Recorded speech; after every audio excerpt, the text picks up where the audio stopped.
ഒത്തിരി സ്വപ്നത്തിൻ്റെ ഏറ്റവും പുതിയ പ്രൊമോ റിവ്യൂയിലേക്ക് എല്ലാ കൂട്ടുകാർക്കും സ്വാഗതം. അങ്ങനെ വർഷ കാണുന്നത് പോലെ ഒരു പൂച്ചക്കുട്ടിയല്ല, ഒന്നാന്തരം പുലിക്കുട്ടിയാണെന്ന് തെളിയിക്കുന്ന ഒരു പ്രൊമോ തന്നെയാണ് ഇപ്പോൾ വന്നിരിക്കുന്നത്. അതായത് ഹരിത അയച്ചിരിക്കുന്ന ഗുണ്ടകളിൽ നിന്നും വർഷ അങ്ങനെ നിസ്സാരമായിട്ട് രക്ഷപ്പെടുകയല്ല, എല്ലാവരെയും തല്ലി ശരിയാക്കി അവിടുന്ന് ഓടി രക്ഷപ്പെടുന്നു. ആ സമയത്താണ് വിവേക് കാണുന്നത് കുറേ ഗുണ്ടകൾ വർഷയുടെ പിന്നാലെ ഓടുന്നുണ്ട്. വർഷ മുന്നേ ഇങ്ങനെ ഓടുന്നു. ആ പെൺകുട്ടിയെ ആക്രമിക്കാനായിരിക്കും അവർ വരുന്നതെന്ന് പറഞ്ഞ് വർഷയെ തടഞ്ഞു നിർത്തി കാര്യം അറിയാൻ ശ്രമിക്കുന്നുവെങ്കിലും വിവേക് ആ അക്രമി സംഘത്തിൻ്റെ ആളായിരിക്കുമെന്ന് കരുതി നമ്മുടെ വർഷയാണെങ്കിൽ പിടിച്ച് തള്ളുന്നുണ്ട്. അതിനുശേഷം അവളെ ആക്രമിക്കാൻ വന്നവരെ തല്ലി ശരിയാക്കുന്നത് മറ്റാരുമല്ല, നമ്മുടെ വിവേക് തന്നെയാണ്. അതിനിടയ്ക്ക് തള്ളി വീഴാൻ പോയ വർഷയെ താങ്ങിയെടുക്കുന്നുണ്ട് നമ്മുടെ വിവേക്. വിക്രമനാണെങ്കിൽ ഹരിതയോട് പറയുന്നു, ഇനി അവളെ ആക്രമിക്കാനായിട്ട് നീ ആരെയും വിടണ്ട. ഇത് രണ്ടാമത്തെ തവണയല്ലേ അവൾ ആ ഗുണ്ടകളിൽ നിന്നും രക്ഷപ്പെടുന്നത്. അവളെ ഈ കേരളത്തിൽ പോലും നിൽക്കാൻ പറ്റാത്ത രൂപത്തിൽ ഓടിക്കുന്ന കാര്യം ഞാൻ ഏറ്റു. അതെല്ലാം നമ്മുടെ ശർമിള മറഞ്ഞു നിന്ന് കേൾക്കുമോ എന്തോ. എന്തായാലും രാഹുലിനോട് ചെന്ന് ശർമിള പറയുന്നു, ഈ ദുഷ്ടന്മാരിൽ നിന്നും അവളെ എങ്ങനെയെങ്കിലും രക്ഷിക്കണമെന്ന്. ഇനി ശിവനന്ദയെ രക്ഷിക്കണമെന്നാണോ അതോ രാഹുൽ സ്നേഹിക്കുന്ന പെൺകുട്ടിയെ രക്ഷിക്കണമെന്നാണോ ശർമിള പറഞ്ഞതെന്ന് അറിയില്ല. അത് എപ്പിസോഡ് വരുമ്പോൾ അറിയാൻ പറ്റും.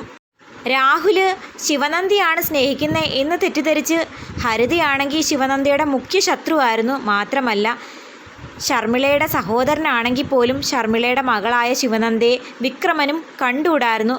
പിന്നാലെ നടന്ന് ശല്യം ചെയ്തതിൻ്റെ ഭാഗമായി തന്നെയാണ് ശിവനന്ദയ്ക്ക് ആ ന്യൂസ് ചാനലിലുള്ള ജോലിയും കൂടെ നഷ്ടമായത്. അതുപോലെ ഇപ്പോഴും അവർ ശിവനന്ദയുടെ പിന്നാലെ ഉണ്ടെന്നും തക്കം കിട്ടിയാൽ ഉപദ്രവിക്കാൻ മടിക്കില്ല എന്നുള്ള കാര്യം ശർമിളയ്ക്കറിയാം. മാത്രമല്ല രാഹുൽ ശിവനന്ദിയല്ല സ്നേഹിക്കുന്നത്, മറ്റൊരു പെൺകുട്ടിയാണ് സ്നേഹിക്കുന്നതെന്നും പറഞ്ഞ് ആ പെൺകുട്ടിയുടെ ഒരു ഫോട്ടോയൊക്കെ ഹരിത സംഘടിപ്പിച്ച് വിക്രമനെ കാണിച്ചിട്ടുണ്ട്. ആ പെൺകുട്ടിയെയും വെറുതെ വിടാൻ ഇവരുദ്ദേശിക്കുന്നില്ല എന്നുള്ള കാര്യം മനസ്സിലാക്കി ആകെ നമ്മുടെ രാഹുലിനോട് അങ്ങനെയൊക്കെ വന്ന് പറയുന്നത്. എന്തായാലും വിവേക് സുരക്ഷിതമായി വീട്ടിലേക്ക് തിരിച്ചെത്തുന്നുണ്ട്. വിവേകിനെ കണ്ടതും വസുന്ധര ഓടി വന്ന് വിവേകെന്നും പറഞ്ഞ് കെട്ടിപ്പിടിക്കുന്നു. അതേസമയം ചന്ദ്രദാസും വർഷയുടെ രണ്ടാനച്ഛനും വർഷയെ വിളിക്കുന്ന സമയത്ത് അയാളെ ഒന്ന് പറ്റിക്കാനായിട്ട് ശിവനന്ദയും അഞ്ജു എല്ലാവരും കൂടി കോൾ എടുക്കുന്നു. അതിനിടയ്ക്ക് നമ്മുടെ തുമ്പിമോള് സംസാരിക്കുന്ന ആ ഒരു തമിഴ് ലാംഗ്വേജ് കേട്ടിട്ടും ചെന്നൈ എന്ന് പറയുന്ന സ്ഥലത്തെക്കുറിച്ച് തുമ്പിമോള് പറഞ്ഞതും കൊണ്ട് വർഷ ഇപ്പം താമസിക്കുന്നത് ചെന്നൈയിലായിരിക്കും. മാത്രമല്ല അവൾക്ക് സ്ട്രോങ് ആയിട്ട് കുറേ കൂട്ടുകാരെയും കിട്ടിയിട്ടുണ്ട്. അവർ നമ്മളെ പറ്റിക്കാൻ വേണ്ടിയിട്ടാണ് ഇങ്ങനെ നാടകം കളിച്ചതെന്ന് ചന്ദ്രദാസിന് മനസ്സിലാകുന്നുണ്ട്.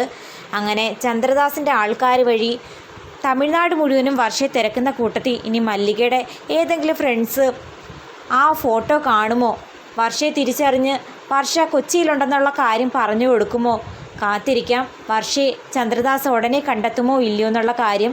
വീഡിയോ ഇഷ്ടമായാൽ തീർച്ചയായിട്ടും ചാനലൊന്ന് സബ്സ്ക്രൈബ് ചെയ്ത് സപ്പോർട്ട് ചെയ്യാൻ മറക്കല്ലേ കൂട്ടുകാരെ.